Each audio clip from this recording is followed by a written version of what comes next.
आपली जन्मकुंडली एवढी मोठी नसेल, पण आपल्या गटची कुंडली पूर्ण येते त्याच्यात, आणि त्याच्यात सगळी माहिती असते.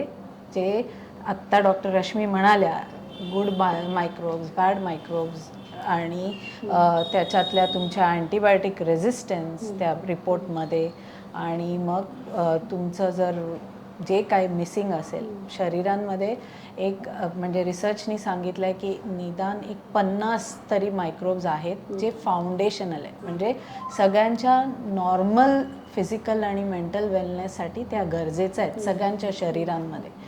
आणि त्याच्यातले कुठले मिसिंग आहेत ते तुम्हाला दर्शवतं तो रिपोर्ट. त्यामुळे ती माहिती आम्हाला त्याच्यातनं मिळते. तर त्याच्याशी सगळे मग आजारपण रिलेटेड आहेत.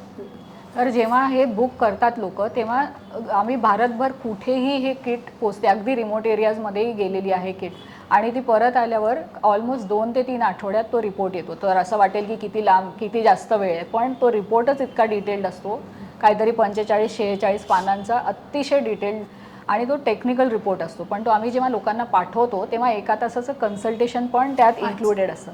तर आम्ही तो पूर्ण अगदी लेमॅन, साध्या सरळ सोप्या भाषेत समजावून सांगतो, आणि त्यात आम्ही असं 3 भागात समजवतो की आम्हाला काय दिसलंय, कुठल्या प्रकारचे इम्बॅलन्सेस आहेत, कुठले बॅक्टेरिया कमी आहेत, कुठले जास्त आहेत, कुठले इन्फेक्शन्स आहेत. खूप लोकांना आतड्यांमध्ये वर्षानुवर्ष इन्फेक्शन्स असतात आणि त्यांना माहीत पण नसतं, ज्यांनी बरेच आजार होतात.